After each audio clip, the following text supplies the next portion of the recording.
Editing Matt here. We talk a little bit more in this episode, so if you want to quickly skip to the actual scene read, it's around the 8-minute mark. So, just letting you know. Just if you want to get right into it. That's all. Thank you. Hello everybody, welcome to that second episode of That Young Cineast. Today is January 26th, and this is the first ever scene read. I've spent all of January up until now writing a scene. Me, Emma, and Kaelin will take roles and read it. They'll let me know what they think. Yeah, they're just gonna let me know what they think. Yeah. Alright, let's get into it. Well, do you want to update first on what you've been up to this week? I was gonna ask how you guys are doing. That's what I was gonna do. How are you guys doing? Good? Yeah, I'm doing pretty good. I went through my first few weeks of the winter quarter. It's been going pretty smooth. I'm about to hit some midterms. Not too excited about that. But I've got a concert coming up, and I'm having a lot of fun doing my own on-campus research. You, Kaelin? Work is work. Taking it I was saying before the podcast that I got hit with really bad allergies last week. So, yeah. I think you can see it slowly set in through the last podcast, like my coughs and things, where my allergies just dusked me breathing in. And I was just, like I said, I got the cold and then I got allergies, and it's been a roller coaster. It's been fun. So, while I was editing the first episode, I found a couple of points that I'll definitely clip, but when I was editing it, all of this information, all these audio, all these video things, it was actually kind of overwhelming. So when I'm editing, it's 8 tracks long. Yeah. So in the video version, there's one overlay that's all 3 of us that I made, and then I also cut in closer. That I did all of that yesterday. I did all of the cut in close yesterday, but up until yesterday, I only edited the overlay of just the 3 of us. So it was plain and flat throughout the whole thing. And yesterday I went through 3 hours of just going minute by minute, seeing what I can cut into or how close I can get. But for making the overlays, a lot of what's in the video is just fabricated by me. When Emma speaks, there's a green neon icon around that I have to add every time she speaks, so I'm listening every time she starts and stops speaking. And then when my camera goes out, that the thing that's gonna show is something different than what you're gonna see on Google Meets. It's completely different. So I'm basically putting all these things together to make it look like a cohesive image that's nothing like what I'm recording here. So that was actually a lot of work, but now I think it's gonna be easier knowing everything I need to do. And also, when I was first doing the audio stuff and just going through the audio and fixing it up, I realized that I talk really loud in the beginning and then get exponentially quieter, and that's just annoying me because I have to keep amplifying it the further I go into the sentence, and then I just hear more and more static. That's the one thing I hate about podcasts and things is when you record yourself and then you actually hear how you talk and you're just it's fine, but now it's messing me up when I'm trying to edit this, and it's annoying. Yeah, I'm I don't care how I sound anymore. I just don't want to listen to it anymore. No, it's 34 minutes too. Yeah, I thought it was fine in the end of the day. I think, and maybe it was just your editing, but it turned out okay audio wise. What you saw in the draft is barely anything that I changed it up a lot. Did you end up removing the echoes, or are you gonna work on that? I did remove the echoes. So what I wanted to do originally is that have all the audio tracks running, but my headphones were actually too loud that my microphone picked it up. So yeah. I had to actually cut and listen to it all again and see who's talking when. It's I mean, you can kind of see it in the waveforms, but sometimes some of you guys just go yeah, that's right, yeah, and then it's super tiny and I cannot see it. So I've listened to this episode 1 so many times. But it's one of those things where you just have to remove. You have to use the main track just to sync everything up, and then afterwards you just got to get rid of that was actually really hard. I kept zooming in closer and putting it all together. But yeah. Also, I want to say something. When I was listening to it, this is my original point, is that when I went to go grab my notebook, I heard what you guys were saying about me. Unprofessional PE shorts, dirty white t-shirt. Well, today I'm very professional, and also my camera might die, but I just charged them, and they're charging right now, so. Yeah. So what I heard is you dressed up for church, came back, took a nap, and now you're sitting in front of us in your church clothes? How'd you know that? How do you know that? To go back to the podcast, so you've had your first round of editing. Yay, go you. So what are you going to bring into this one that you learned from your editing process? I'm definitely probably gonna try to do the same thing that I did, but like I'll manage the assets better, because I kept losing like clips of like videos and things where I had to like make two, like copy the same track so that when I accidentally edit this track, I still have an untouched track. So I keep accidentally touching things that need to stay still, and like just keep track of it better so that it's easier and it'll take way shorter. Because like what I did was actually pretty simple, but I was trying to find a system to do it. Let's just get right into the scene. What are your guys' expectations while sending this email over with the idea? I just know it's gonna be about a spy and a criminal. A criminal, yeah. I actually forgot when we were about to start recording. I was like, okay, so what's this episode about? And then I've been thinking about the intro this whole week, like thinking of what I'm gonna say or like how this is gonna flow, but I keep forgetting that we're actually gonna read something. In this one, it is 5 pages long. There are 4 characters. 2 of them are like just popping in there and not really gonna stay long, and the other 2 are the main characters of the scene. Quick I question. don't even want to read it. Just tell me who I'm playing. I'll play it. Okay.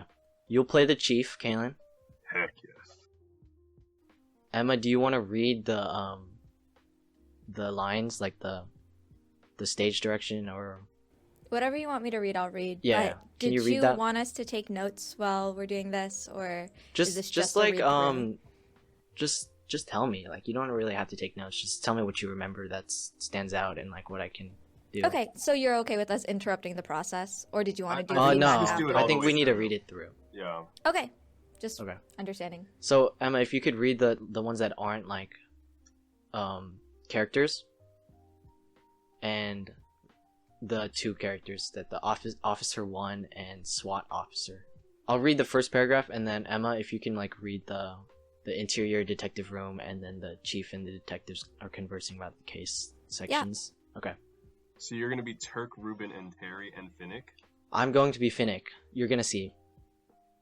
Okay. Oh, the other ones are just names. Okay. Ready? Okay. This is just some context in the beginning. Okay. Oh, okay. Alright, let's get into it. 6 years ago, 4 men robbed a bank for millions of dollars in Bayonne. 2 were caught, 1 released on witness protection, Terry, another still in prison, Turk. 1 was never caught, Finnick Timber. Another 1 was recently killed, assassination, proven by a note left behind. This person was Ruben, the one that was killed. The police chief spoke with the imprisoned, Turk again, regarding the assassination. Shortly after, he was broken out and is missing. The police receive a call. Interior detective room night. The chief and detectives are conversing about the case. Through comms. Sir, we have a caller claiming to be Finnick Timber. He wants to speak with the chief. Another phony. Officer 1 checks his computer and typing. Sir, it's really him. Send units to the caller. I want him surrounded with no escape. Detectives get up and walk out. Police car sirens sound and drive off. This is it, folks. This man, Finnick Timber, is a wanted criminal, and our only lead. Do not let him get away. The sound of officers scurrying around. Exterior park, moments later. A man, Finnick Timber, sits on a park bench, unfazed and still. 2 police officers have assault rifles pointed at the man. Is he on his way? Just shut up and wait. Finnick stares down the officer. Chief walking up from behind the bench, then around it. Do anything sudden or means of escape, you will be shot. I'm the one who called him myself. You're a highly wanted fugitive. Missing for 6 years, and now you're effectively turning yourself in? Why? Either you're involved in Either you're involved in our ongoing situation, or this is some real bad timing. I know Ruben was killed. Really? No kidding. And Turk just escaped? As of 6 hours ago, yes. And you have that information. How exactly? A beat. What if someone broke him out? Did you? Not sure. Beat. Okay, well, cuff him. SWAT officer stands Finnick up and starts restraining his wrists. I want a deal. I want you to go to jail. Take him away. SWAT officer pushes him and begins to guide him to a police car. Finnick is walked to the police car door. Okay, wait. Stop. Finnick turns around. There are 5 of us, not 4. The heist at Bayonne. The heist. Everyone, the press, the police, only named 4 of us. You better not be f***ing around. I could tell you more, but... Finnick looks down at his wrists. Chief grunts in frustration. Remember what I said. If you even squirm the wrong way, he will shoot you. Clink. There. Now talk. I want to be free for good. I never want to see another handcuff again. That's what this is about? Beat. Finnick stares seriously. No, hell no. You have been New Jersey's most wanted for years. I'm not setting you loose. Look, Chief, you want your info? I'm all you have. You get a lead, and I disappear again. The chief laughs and steps very, very closely to Finnick's face. I'm not playing no fucking games, dude. You're the one on the run here. You're wanted by every law enforcement branch in the whole United fucking States. If I release you or happen to lose sight of you, my whole reputation goes to hell. You don't have to release me. You could have never met me. I could be phony for all they know. You're off the cuffs for today. Just today. Depending on how useful your guy is, a reduced sentence. Let's go. Gestures for Finnick to follow. Not enough. Chief groans in frustration. Make sure I have an escort. Armed. Chief walks around the car to the driver's side. Finnick follows to the passenger's side. Did you hear me? You want to negotiate, smartass? You talk to my guy at the precinct. But if you are seen by any officers here other than me, someone, if not all, will arrest you. No negotiation. Doors open and both enter the car. Fine. One day. For now. And scene. See, if I knew he was from New Jersey from the start, I would have gone with a different accent. Thank God you didn't. Wow. I thought it was pretty good. Okay, so God, you did it. basically I think this is actually very cliche, but I wanted to I put the paragraph in the beginning as context of all these people that I'm going to be naming, so that you know that there's something that he's searching for, and Finnick has a reason to come back or something like that. But yeah, I want to know what you guys think. I will also say there's a lot of also little directions that we didn't read, who some people were talking to, if we unclinked, we unlocked the handcuffs and things like that. But I think it came through. I would not. I'm looking at the thing right now. I wouldn't have capitalized the names of the people that are not actually characters, because I think that threw me off. I was like, wait, there's a Terry and a Turk and a Ruben and a Finnick that are all characters. I think I would have just I would have mentioned their names, but I wouldn't have capitalizing them means that they're characters that are played by people. Maybe they are in the full, if this is a longer piece, but in this kind of scene, that's why I was like, wait, are you going to play all these characters? I don't know, Emma, as you were reading through it, did you see anything? I'm looking through it now. I think, Matthew, you mentioned that you felt that this scene and what you were writing around was a little bit too cliche. And I think for your first scene, cliche is okay. It's like how they say you have to learn the rules before you know how to break them. So writing to cliches are pretty good.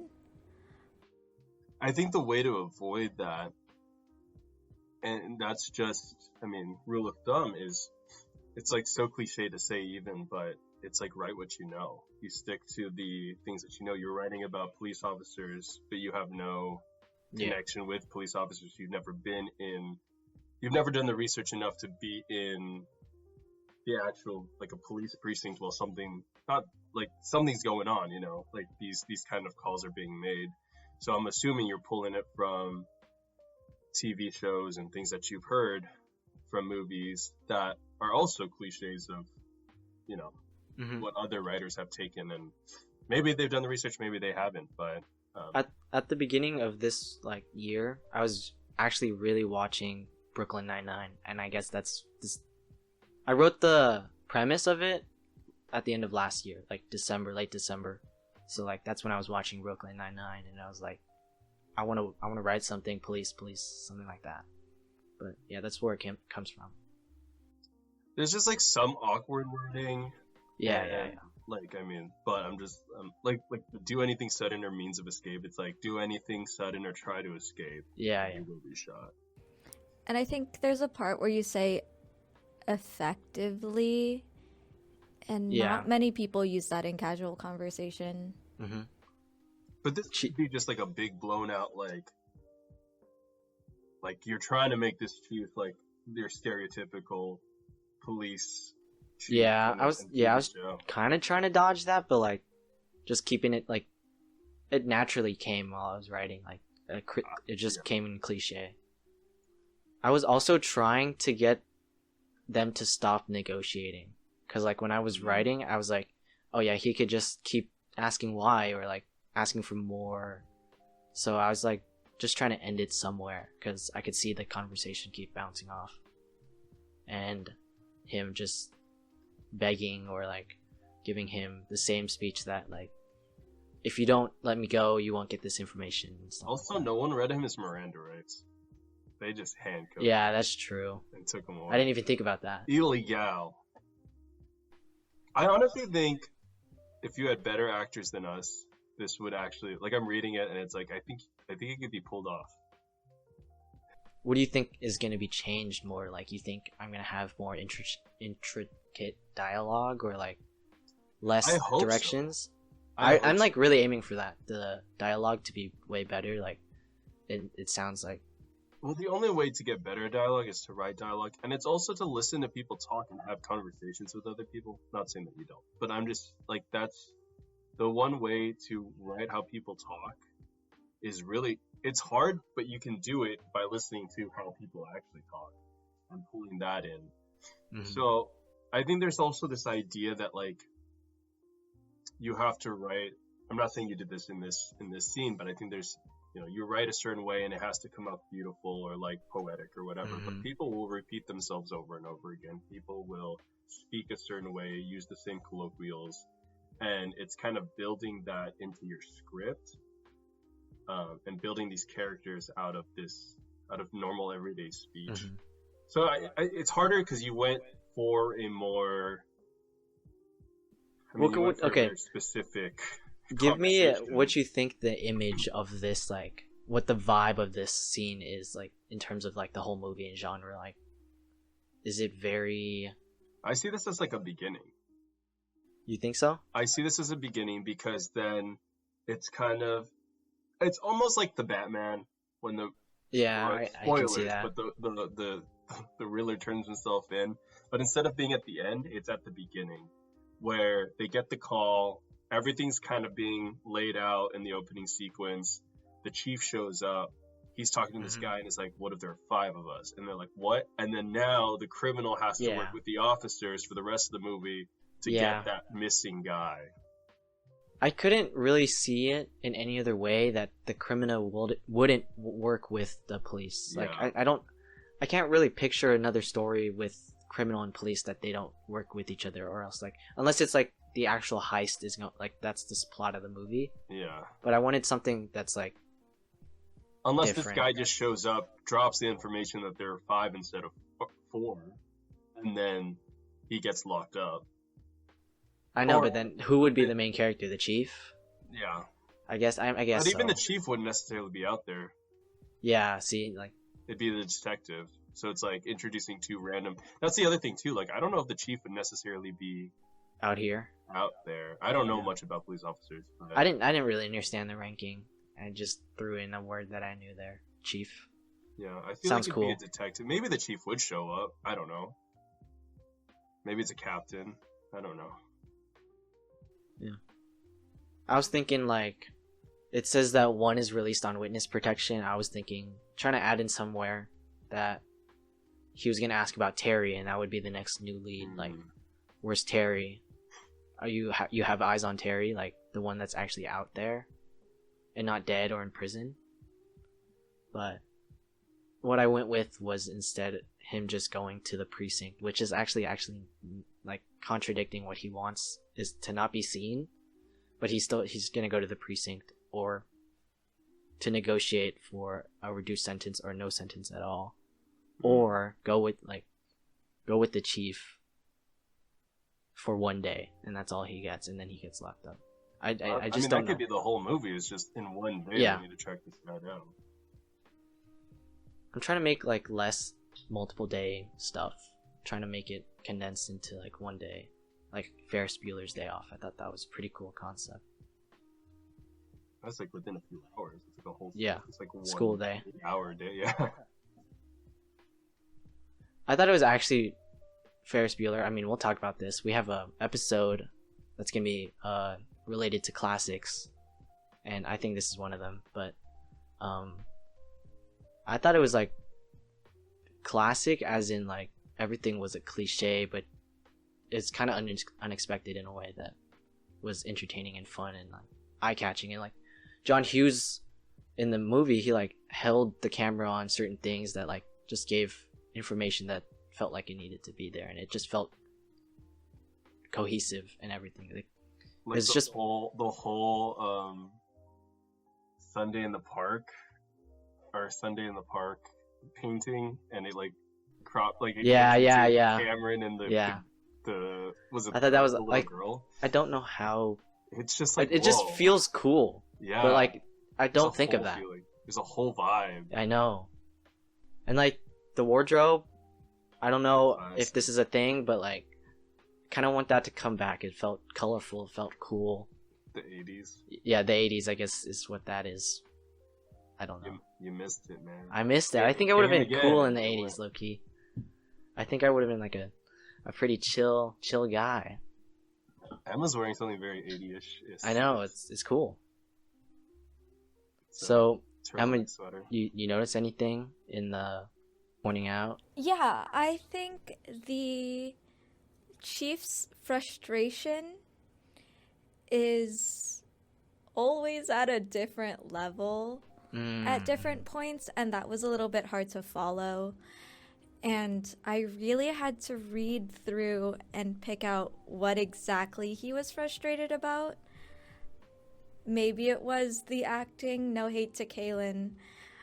It was our first read through, but I think Like, that you felt I mean, even reading it felt like I just immediately went into the stereotypical, like, always angry, no sass, no, just like straight chief that's just like, no, we need to get this done right now. Yeah, so what kind of character did you have in mind when you created the chief? Did you want him to be this frustrated throughout the whole thing?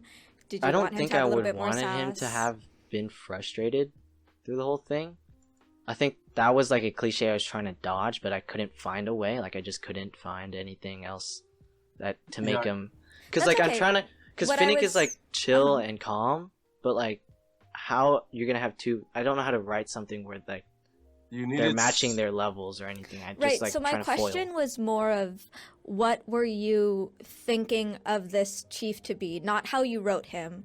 Like when you were visualizing this character in your head, and this is something the chief would say, this is something the chief would do, what did that look like? I honestly, I didn't think that far. I just kind of wanted him to be on like pretty actually calm. I think is what I would have if I wrote it. I would have been calmer, but I just couldn't find a way to sneak that like Well, or the make way that. that you need the other, so there needs to be a point of tension where I think there is a character that is explosive. And so you see that a little bit with the Batman, even, where you have Bruce Wayne, or the Batman, who all the cops are like, this guy. And then you have Gordon, who's just going along with it, and he's calm. So you Maybe have the that's what two, I kind of you have the wanted. two of them being calm, but then you have that one cop who's like, this guy?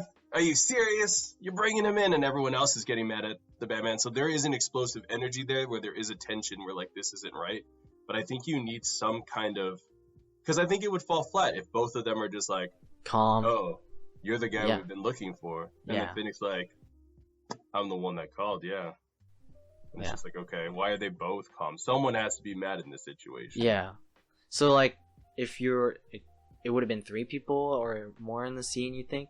Well, To, I like, think keep that that one tension? that SWAT officer that was like, just shut up and wait. Like, he could have Yeah, even been that you're voice right. that came back and was like, Chief, this is the guy.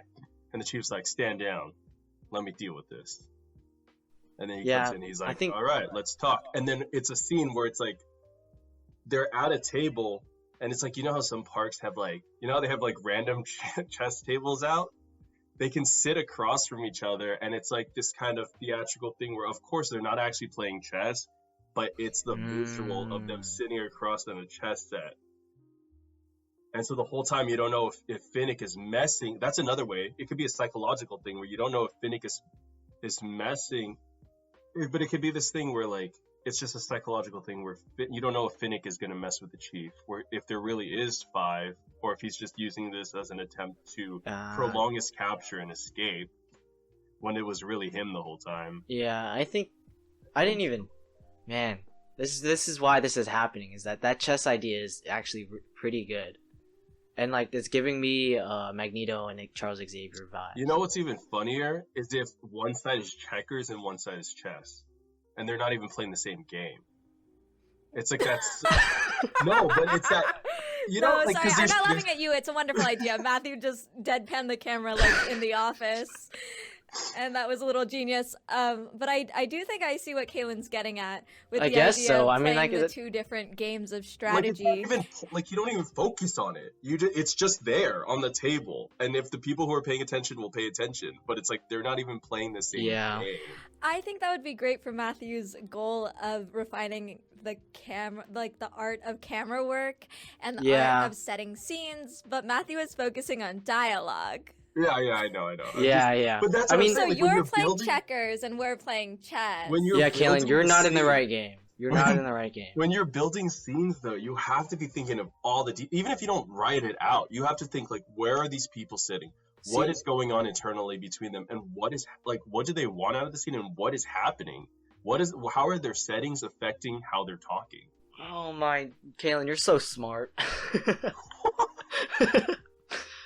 Yeah, but my problem is that like, if you're trying to think of all these things, why not just write it on the paper in front of you so you don't forget? Because, well, Like, you where else can. would you write that? You Because don't- like, if you're writing a screenplay, it's Yeah. kind of like counterintuitive for me when I'm learning that like you're supposed to keep it simple, or like you're not supposed to be writing a lot in between the lines. But like, how else are you supposed to think about it? Like, I guess the director would come up with this after reading it, or like writing it Yeah. with the thinking about it with the writer. It's but, the like, director's vision. It is, But but like, I'm the writer, and I guess I would be the director, and I don't want to forget what I was thinking, because like I guess that happens a lot, is where I want to write everything down so that it's like kind of like a book, yeah. and then like you can picture it, so I can repicture it and go right back onto my train of thought of continue writing the scene, or like the story, or where it's going. So I didn't even think about sitting at table with checkers and chess, I guess. But I think that's like, I mean, I think you have that advantage as, like you said, kind of the writer and what would be director to be able to include some of that information. But that's also what I was talking about last time, which is you can write everything down and then you can just get rid of the parts. Like, you could get rid of those setting notes later and then just tell us afterwards, like, this is what I was thinking for this. Yeah. Right. So what's Kaelin's getting at, which I'm sure you caught because it sounds like you did, in terms of fleshing out these scene ideas, do admire the way that you can think about these ideas and understand where you want to go with them and write out the whole thing in one sitting or so. And you, as you say, you come back to it every now and then, refine things here and there. But I think, as Kaelin said, there are a lot of these smaller details that enhance the story and your process a little bit more, like thinking about the characters as real people and their motives and their wants and desires, so on and so forth. I guess what I'm trying to get at is maybe in the next one you take a little bit longer with it. Yeah, for sure. I mean, February, 28 days. Let's see if I can get it in there. You know? I mean, I'll try my best. I usually take those giant, you can see right here, there's whiteboards. Every time I wrote like a script that I sent you guys, like the I Am Project, Red Feather, the Finding Focus, like I took those boards, wiped it down, and I tried to get into the characters, but like I wrote down their wants, their motives, what kind of person they are, but like I can never really understand it. So that I guess that's something that I need to work on.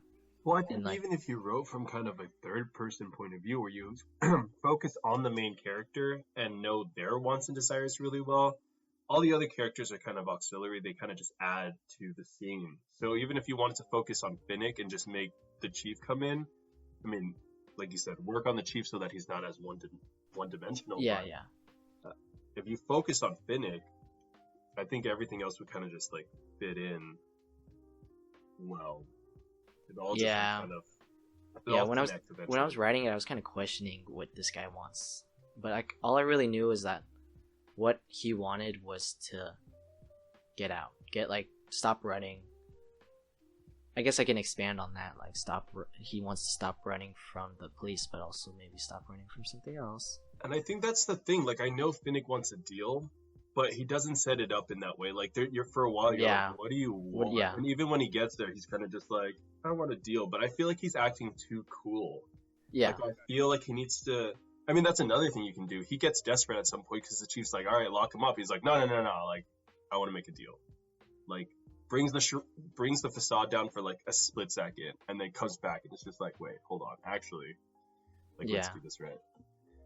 I was also, like, thinking that, I'm not saying that this is Finnick, but, like, it also popped in my head when I was thinking of the whole plot of the scene, is that what if there was a big heist, and, like, the dumbest one of them was the one to never get caught by the police, and then, like, he's just trying to stop, like, he starts interacting with the police again, and then I'm not saying Finnick is dumb, but, like, what, like, a thought came in my head that, like, what if the dumbest one was the one that never got caught and everyone else got caught? That's what makes things interesting. Like, if you had run with that, you could have made Finnick's dialogue the dumbest things. And actually, from that point of view, everything he says is kind of just like, yeah, we know that. Like, why are you telling us this? And he's kind of like... I wonder if I did run with that. Because, like, maybe the first page I did, and then, like, I just forgot about it. Because I didn't write it down. But... keep track of your ideas in your notes. Yeah. I think that would be... I mean, I would play into it a lot more if that was the case, but... I didn't want it to make it a comedy either. Like, I wanted it to be... Because it's easy... I think it's easy for me to steer towards, like, comedy and things that are, like, silly and wonky. To write and, like, say silly things in dialogue. I think I just want to call back to what Kaelin said earlier. The best way to start writing is to start writing with what you know. So when you were writing this, was there any moment, not from media or any sort of media that you've consumed through reading or watching, or is there any point in your life where you felt you were having a serious conversation, a moment of tension in your life that you drew on in order to write this? I don't think... No, I don't think so. I don't think I was drawing on anything that was serious, like a serious conversation. I honestly don't really have that many serious conversations, at least not yet. But, like, nothing that I can, like, automatically draw off of or think of right now. But maybe it was, like, subconsciously or something like that. I'm not sure.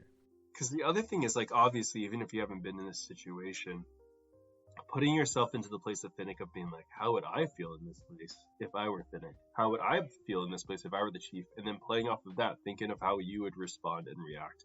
And for the chief, that could honestly be like any conversation you had with an adult where you're kind of getting in trouble. And so playing off of that, like, what are their emotions coming to me where I'm the culpable one, I'm the one in trouble, but they're coming after me, but I have something that I can give them. And how would, like, playing with those emotions and putting yourself in their shoes. So even if, like, because the chief, I mean, even looking at this, like, I'm not playing no effing games, Timber. Like, that is such a stereotypical police. Like, I kind of just wanted to I'm up the not tension. playing no games, Timber. You know, Yeah. you get back here and we'll, and the thing is, it should be the jargon that's the thing that's off with these dialogues, because not the thing that's off, but the thing that makes the chief, because he's speaking in a police with police jargon. But the way he says it and the way he's phrasing things should still be very, not saying that no one speaks like that, but what I'm saying is, like, he shouldn't fall into a stereotype of himself. He should fall into kind of like, he's just a normal human. He's speaking like any other human. He just happens to throw in words that police use. Yeah, I think that's an insight into how I wasn't really thinking about this one. Is that when you said that he's human, I was like, oh yeah. Yeah. Oh. He's not a character. Oh my god. Forgot about that. And again, there's also ways that, like, actors would then take on these roles after reading through it and be like, okay, I'm going to play the character this way. Or they try the same lines 5 different ways with 5 different emotions, and the director gets to decide how they actually like it to play out. Which is why they say don't be super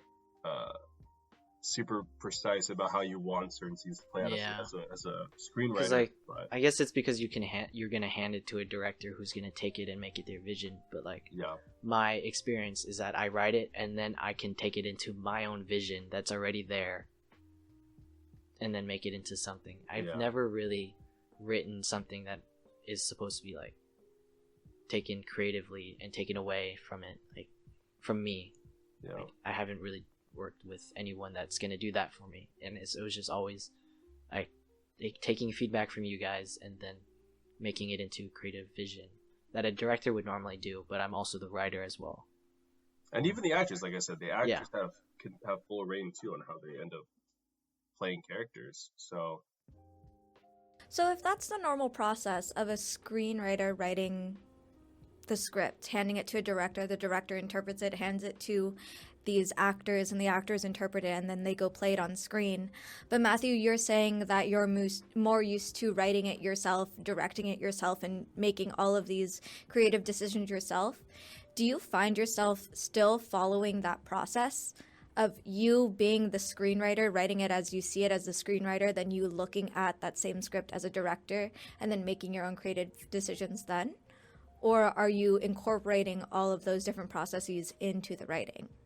I think I am incorporating it all into the first initial writing of everything, and then when I go back, like I said, I go back and make revisions. I think that's the director in me, like, oh, I think this will look better or sound better in this way, and I'll change like the paragraph worded differently or something like that. And then when I'm talking about like the directions, and like, here, I'll scroll up to one of them. Says Chief walked from behind the bench and then around it.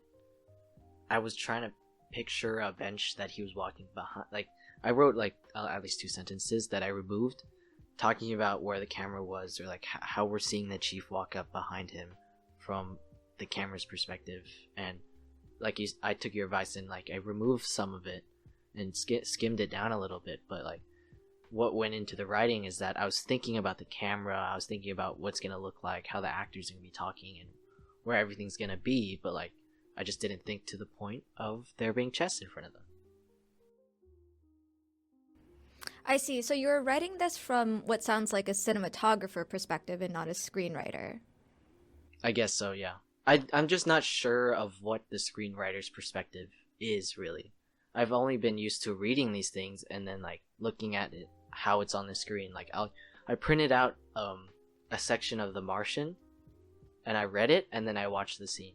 That's how I'm not sure how the screenwriters think before the movie's even made, you know?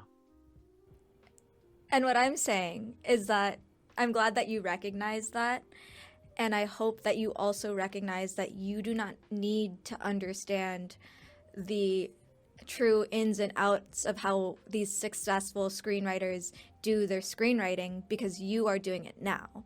You are developing your own perspective and what it means to write through writing. So I don't think you need to go into splitting hairs and trying to pick apart the minds of other screenwriters the way you pick apart the minds of other directors, because the more you pick into these other people's minds, the more that you're going to write like them and not like you. And I think everyone has their own formats too. So even if you're looking for formats, like you're gonna find 100 different formatting ways that people format stuff, what they actually include in the scripts, what they don't. And I think you got to find what works for you, and then maybe in the industry you find out what's a little bit more standard. But at least what you learn, I would maybe come from the point of view of someone who is a director and writer, especially because in short films you are kind of doing both most of the time. And so put a little bit more of those details in. Maybe remove the camera work, but keeping in like the essentials of what's in a scene would be good. Okay. So like I'll just honestly just write and like maybe just tweak it along the way, but yeah, that's some good advice. Is that I shouldn't become like someone else. I shouldn't become a writer that I admire. I should like take inspiration but write the way I want to write. And yeah, I hope I can develop that to the point that I'm happy with it by the end of the year. So, and I think even when you try to write like someone else, the part that is Matthew is still going to come through. Yeah. Like, it's hard to avoid writing like you regardless, but yeah, still try to focus on. So recently, anything recent that's going on in my week is this whole week. I can only think of one thing that happened that actually was pretty cool. Is that I came out of school, I was walking to where I usually get picked up. But where I usually get picked up is like a fast food restaurant. And it was closed, but for a fun reason. And that was because they were filming a commercial there. Oh. There was a whole production going on. There were like, everyone was moving around, all these lights were moving. There's a production van and like a whole pile of like equipment. And then you go down the corner, wardrobe van, like a U-Haul full of clothes and stuff like that. And it was just like a car. And they set the scene with the cameras. Everyone was someone was fixing the lenses. And I stood there for like 5 minutes. I took a few pictures. I don't know if that's legal. But like, there's like security guards and everything. They were filming something there. And I thought it was pretty cool. I kind of wanted to sit there, but there was nothing to sit. I didn't want to bother them too much. But I did go up to one of them and I was like, I asked what production company they're from. Like I wanted to know. I've seen the production like a couple times when I went to school, like previous school years, but like I actually wanted to know where I can reference them and stuff like that. So I took a step to ask where these people are coming from and who's like running the whole operation and stuff like that. And I think I've seen the commercials filmed there. I actually want to reference. I'm gonna be on the lookout for this commercial that they're filming and see if it actually airs or something like that. So, at least I know what the set looks like because I go there every day. That's pretty cool. Okay, so I think they came up with some pretty good critiques and everything that I'll definitely work on in February. I don't know why you're laughing, Kaelin. That's moving on. Yeah, the scene was actually really fun to read. And Kaelin made it a little funner with his voice and everything, taking his creative liberties. First scene read was pretty successful. I definitely have stuff I need to work on. I'll flesh out characters more and more. And next episode, we are gonna be going into our past together in like filmmaking and all these things that we have worked together on and collaborated with creatively. Like, we have a bunch of them. I named them today in today's episode. The Iron Project, Red Feather, Finding Focus and some other unreleased stuff that like I have a whole binder full of them. I think that'll be really fun to go through. And also both of you guys' past or like experience with filmmaking or like cinematography and like just entertainment in general. I think that'll be a good episode to go through. So like tune in next time for that one, for entry/episode number 3. I've been that young Cineast. Thank you for listening to the second episode. See you next week. Bye bye. See you guys. Bye.